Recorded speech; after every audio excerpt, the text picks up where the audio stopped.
क्या आपने कभी ऐसी खुशबू महसूस की है जो आपको अपनी ओर खींच ले, चाहे उसके पीछे मौत ही क्यों ना हो? गांव जहां सूरज ढलते ही हर दरवाजा, हर खिड़की अंदर से बंद कर दी जाती थी, क्योंकि हर अमावस्या की रात एक समोसे वाला गांव की गलियों में घूमता था। लेकिन वो कोई इंसान नहीं था, वो था समोसे बेचने वाला भूत। उत्तर प्रदेश के एक छोटे से गांव रामपुर में कोई भी इंसान शाम के बाद घर से बाहर नहीं निकलता था। जैसे ही अंधेरा होता, पूरा गांव सुनसान हो जाता। बच्चों को जल्दी सुला दिया जाता, खिड़कियां बंद कर दी जाती और हर घर में एक ही बात दोहराई जाती। अगर रात में समोसे की खुशबू आए तो चाहे कुछ भी हो जाए, दरवाजा मत खोलना, क्योंकि उस खुशबू के पीछे मौत चलती थी।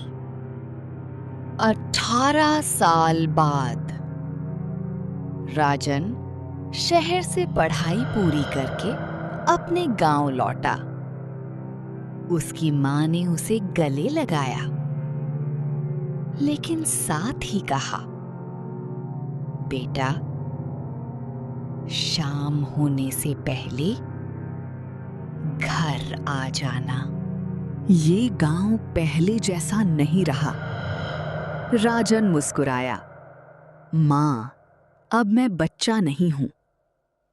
उसे लगा गांव वाले आज भी पुरानी अंधविश्वास वाली बातें करते हैं। राजन अपने बचपन के दोस्तों रवि और मोहन से मिला। तीनों बहुत खुश हुए। राजन बोला, चलो आज रात गांव घूमते हैं।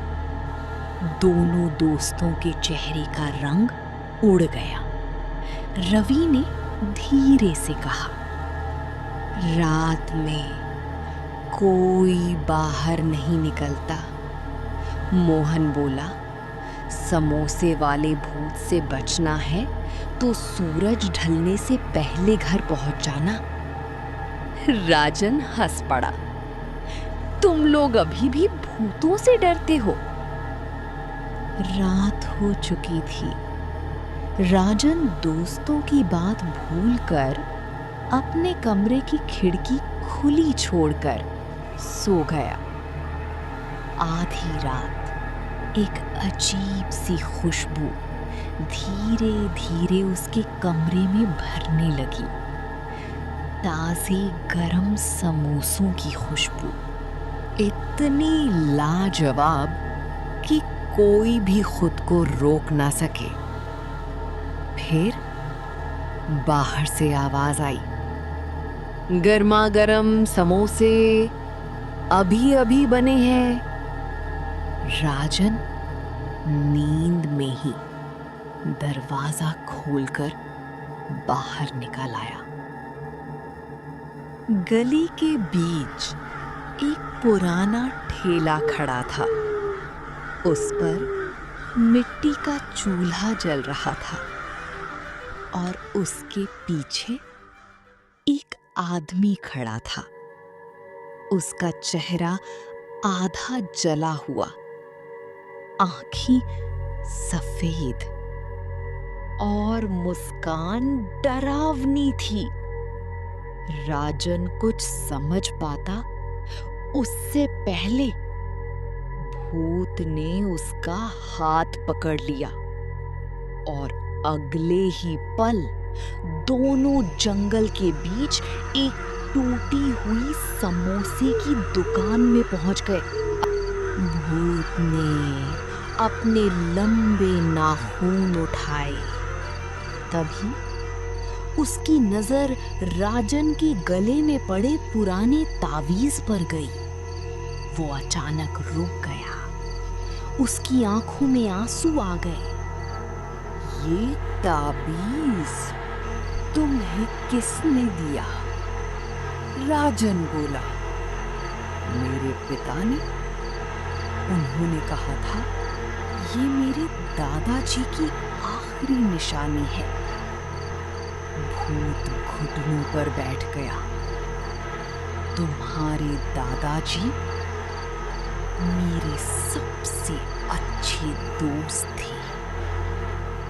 भूत बोला, मैं इस गांव का सबसे मशहूर समोसे वाला था। लोग दूर दूर से मेरे समोसे खाने आते थे। लेकिन सरपंच का बेटा मेरी तरक्की से जलता था। एक रात उसने मेरी दुकान में आग लगा दी। मैं जिंदा जल गया। पूरा गांव देखता रहा, लेकिन किसी ने मुझे बचाने की कोशिश नहीं की। राजन बोला, जिन्होंने गलती की उन्हें सजा मिलनी चाहिए, लेकिन पूरे गांव को नहीं। भूत कुछ देर चुप रहा, फिर बोला, अगर मुझे मेरा असली कातिल मिल जाए तो मैं हमेशा के लिए इस गांव को छोड़ दूंगा। राजन ने योजना बनाई। अगली रात सरपंच के बेटे को उसी खुशबू से बाहर बुलाया गया। जैसे ही वो ठेले के पास पहुंचा, भूत अपने असली रूप में उसके सामने आ गया। सरपंच का बेटा डर के मारे रोने लगा और अपने अपराध को स्वीकार कर लिया। भूत ने उसकी ओर देखा, फिर पूरे गांव की तरफ। आज मेरा बदला पूरा हुआ। उसने राजन की ओर मुस्कुरा कर देखा। तुम्हारी वजह से आज मेरी आत्मा को शांति मिल गई।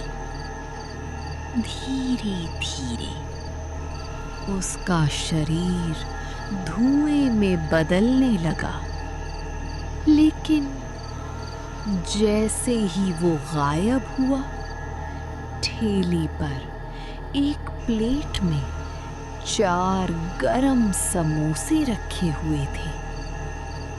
गांव वालों का कहना है, आज भी अगर कोई इंसान लालच या स्वार्थ लेकर उस ठेले को ढूंढने जाए, तो उसे सिर्फ समोसों की खुशबू नहीं, बल्कि अपनी मौत की आहट भी सुनाई देती है।